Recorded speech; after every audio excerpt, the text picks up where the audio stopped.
In this video, you guys are going to learn about stability in the lower body throughout the backswing. So if you guys are a player that feels like you can't really control your knee movement or your weight distribution, your feet are moving all over the place, then I'm going to explain why that's happening and a perfect drill that'll get you pointed in the right direction. And like always, if you guys enjoyed the video, please leave a like. And if you are new to my channel, please subscribe to see more golf-related content. Now let's get into it.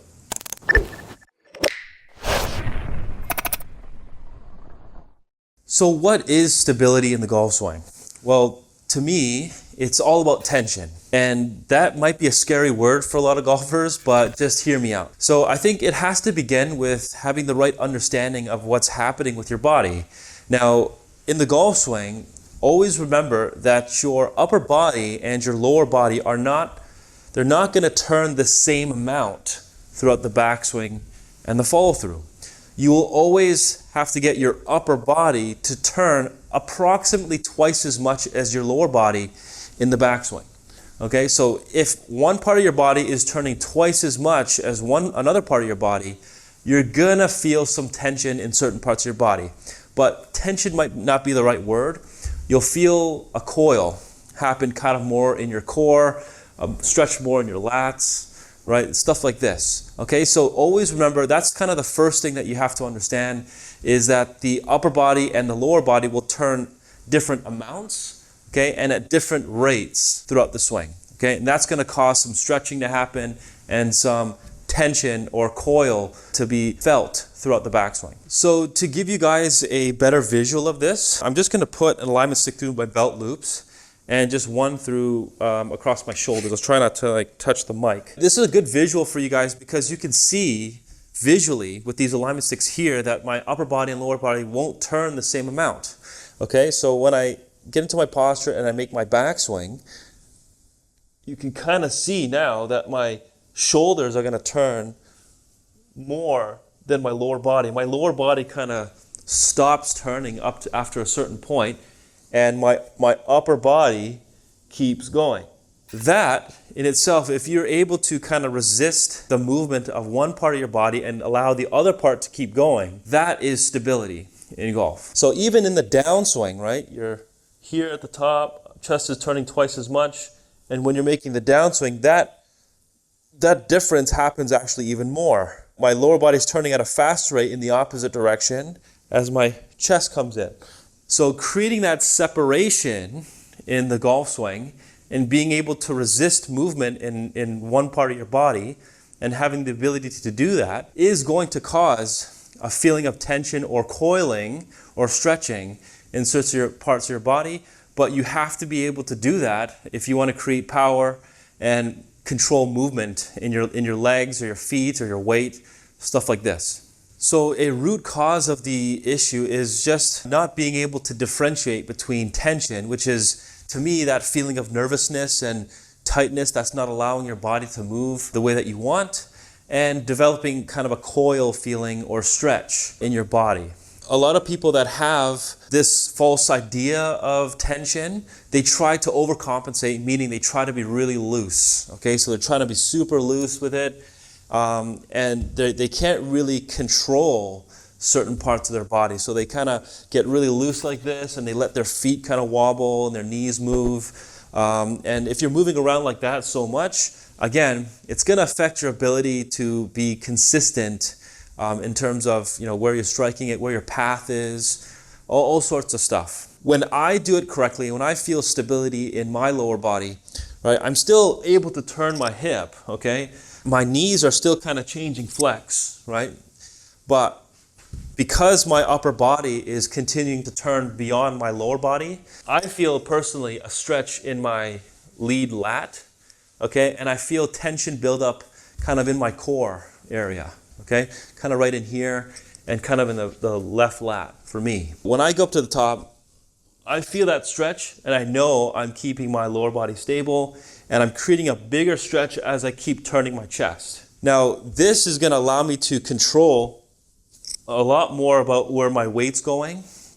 Okay, it's allowing me to control how much I'm kind of moving right and left. And I feel very, very stable over it. Like I'm not like over on one side. I'm not leaning on other side. My lower body feels quite strong in this regard. It's not stiff. So the idea is you don't want to have to keep your lower body totally still. Okay, it's not like you're trying to do this. Okay, your lower body still has to turn, can move, but only up to a certain point, and then your upper body will have to keep going. Again, it's all about resisting one part of your body and then allowing the other part of your body to keep going. Okay, that's what's going to give you stability. A perfect drill that I get a lot of my students now to feel stability, especially with junior players as well. But I just have a band, a stretchy band. It's just kind of a medium strength band. There's still a little bit of slack on both sides, but I'm going to tie it kind of right about here. Okay, I'm just going to make a knot in it. So once I tie it, okay, you can see that there's a bit of a hole here. So what you'll want to do is I'm just going to place my trail foot kind of through it. I'm going to step on the edge. I'm going to put my right foot over and inside of the other, into the loop. And you should have something that looks like this. Okay, so you'll have one end kind of wrapped around the outside edge of the lead leg, and the other end is just under your trail foot. What I get people to feel here is there's obviously going to feel some tension in the band. Okay, you're stretching it out. So when you make a backswing rehearsal with your hands on your shoulders, you want to feel as though you're maintaining the tension in the band. Okay, so you don't want to let the tension go. If you take it back and you're letting the tension loose, okay, in any way, then you're not keeping things stable enough. From the side view, remember, I'm not saying you got to keep it totally stiff.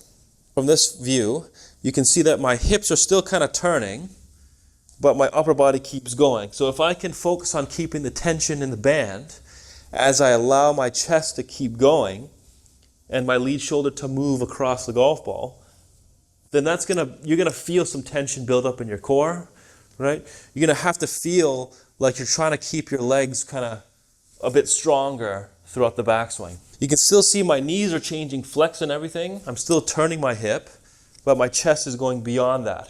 Okay, once I start to turn my hip with my chest, you can see that my knees collapse and that tension's gone. So this is a perfect exercise for you to kind of feel out what it's like to kind of limit the turn in the hip and allow the chest to keep going.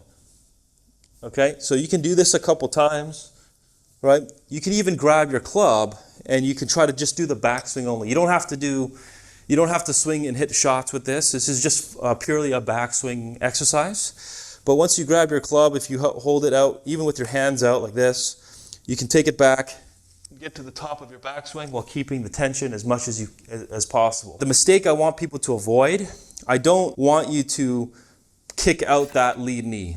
Okay, that's not what you want to do here. If you were someone that was doing this, kind of really sliding the knees in, then you might have to feel that, okay? But to purposely just do this, okay, you can kind of see I'm just purposely kicking this knee out.